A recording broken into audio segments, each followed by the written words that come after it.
In 1974, a Saturday morning smelled like 10W40 and freedom.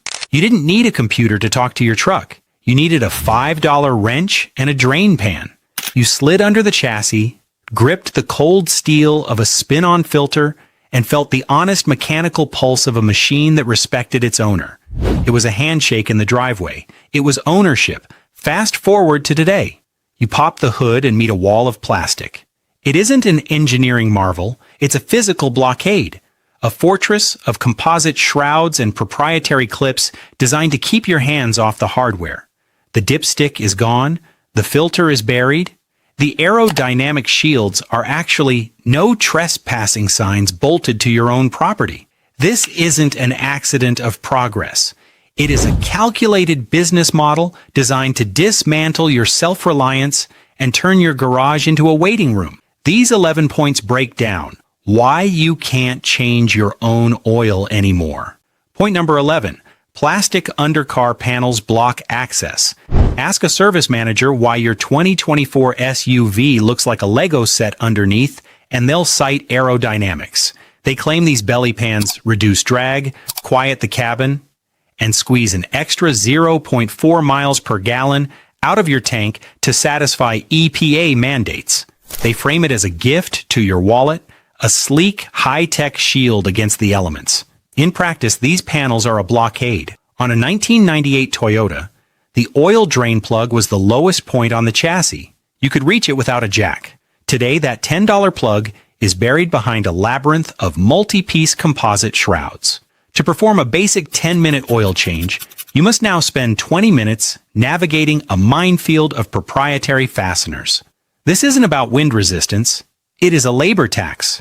Manufacturers know the average owner, confronted with a wall of plastic, will simply give up. They have moved the engine into a high-security zone. They didn't streamline the air to save you gas. They streamlined the air to hide the engine.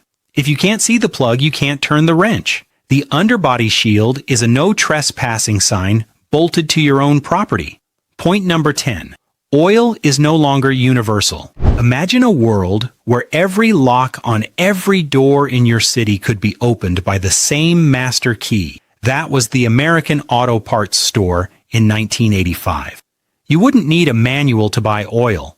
Look for the Starburst seal and a gold 10W40 bottle. It was the universal blood of the road, a commodity as reliable and interchangeable as a gallon of milk. One bottle served the truck, the sedan, and the lawnmower. This era of standardized lubrication was born from the post-war SAE, Society of Automotive Engineers, boom, where the goal was interoperability. If you broke down in the desert, any gas station had the universal cure. But the 2000s saw the rise of chemical balkanization. Brands began splintering into hyper-specific, ultra-thin viscosities, like 0W8 and 0W12 fluids. So thin they look like water and behave like a subscription service. By engineering engines with tolerances so tight they require a specific, non-standard synthetic blend, manufacturers have turned a commodity into a component. You can't buy this at a gas station. You buy it from the dealer at a 300% markup. It's not better oil, it's a tether. The chemistry was not refined to save the engine.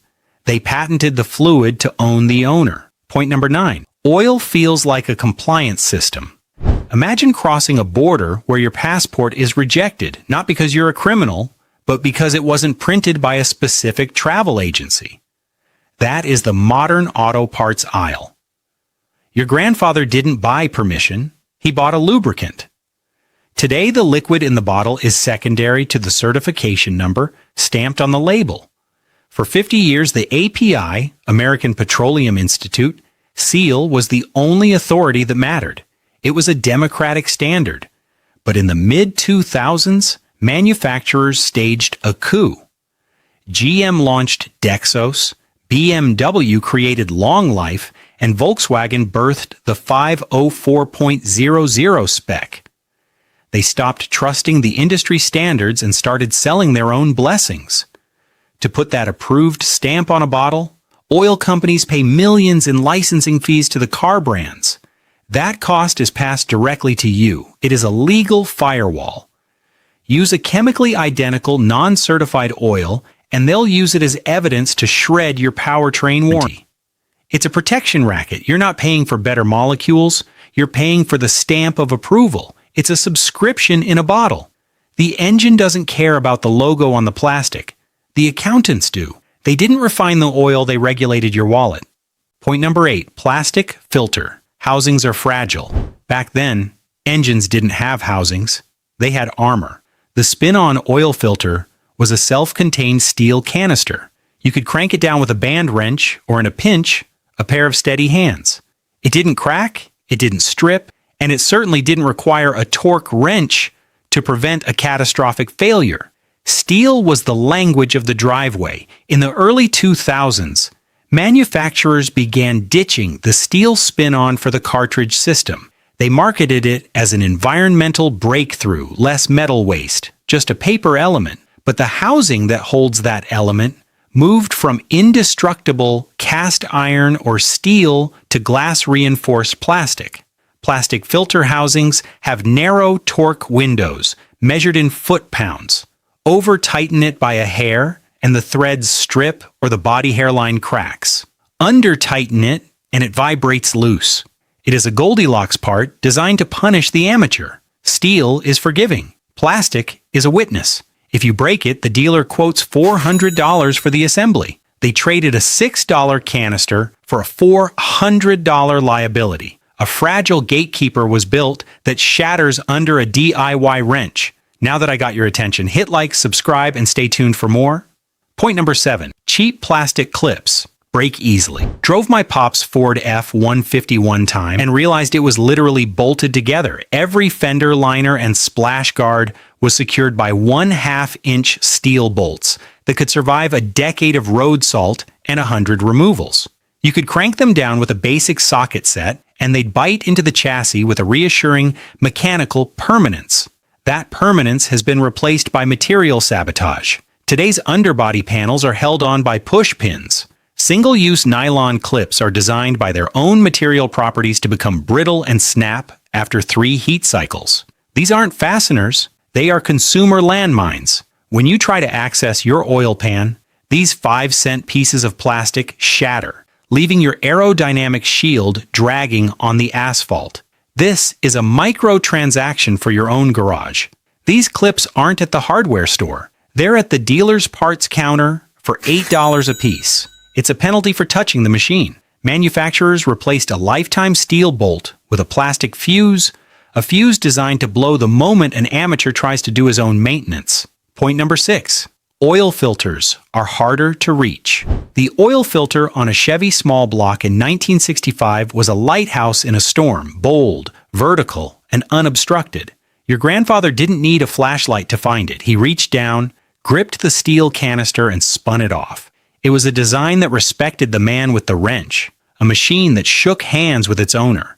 This accessibility was a byproduct of the 1950s service-first era, where manufacturers competed on ease of maintenance to win over rural buyers. For decades, the engine block was the center of a spacious mechanical garden. Today, that garden has been paved over. The filter has been relocated behind steering racks, tucked under boiling exhaust manifolds, or buried inside wheel wells.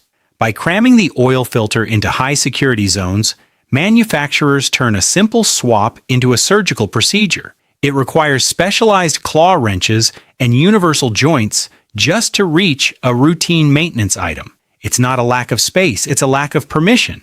If they make the filter impossible to touch, they make the driveway obsolete. They didn't package the engine for efficiency. They buried the filter to bury your independence. Point number 5.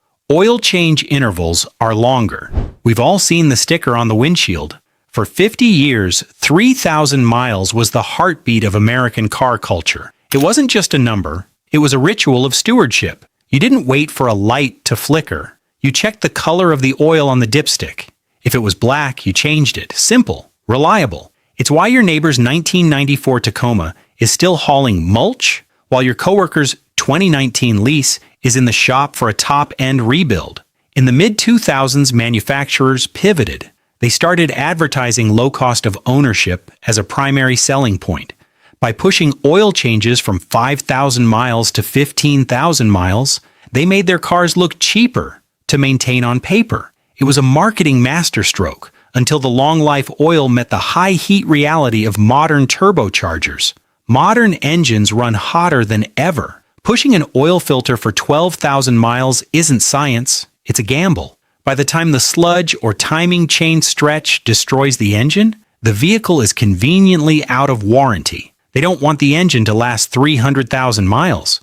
They want it to last 100,001, just long enough to get you back into the showroom. The 10,000-mile interval isn't a breakthrough in chemistry, it's a countdown to a trade-in. They didn't save the oil, they sacrificed the motor. Stay tuned, hit that subscribe button, and like the Iron Curtain is about to drop. Point number 4. You have to reset the system manually. Think about the last time you changed the batteries in a remote or the air filter in your home. You finish the job, you see the result, and life moves on. Your grandfather's dashboard worked the same way. The machine didn't negotiate with him. If the oil was clean, the engine ran. There was no glowing amber interrogation light demanding a digital confession before it would clear your schedule. In the late 90s, the maintenance-required light was a simple mileage counter, a mechanical nudge.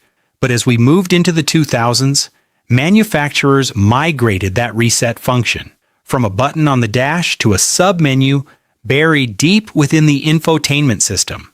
In some European luxury brands, they remove the menu entirely.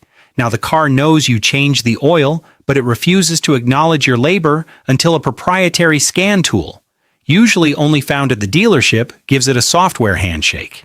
There is no mechanical reason a car cannot detect fresh oil via its sensors and reset itself.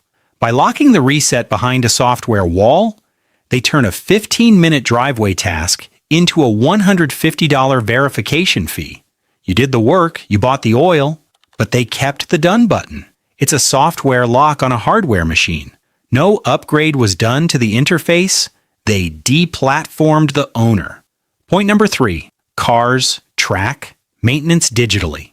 Remember the handshake deal you had with your own garage? If you decided to change your oil on a Sunday morning, that was between you, your wrench, and the odometer. Your grandfather kept a small notebook in the glove box or a piece of masking tape on the door jamb. It was a private record of stewardship. No one knew how well you cared for that engine except you and the person you eventually sold it to. Your maintenance was your business. That privacy is gone. Around 2015, the connected car turned your engine into a whistleblower. Modern vehicles no longer store service data on a sticker. They upload it to a centralized, manufacturer-controlled cloud.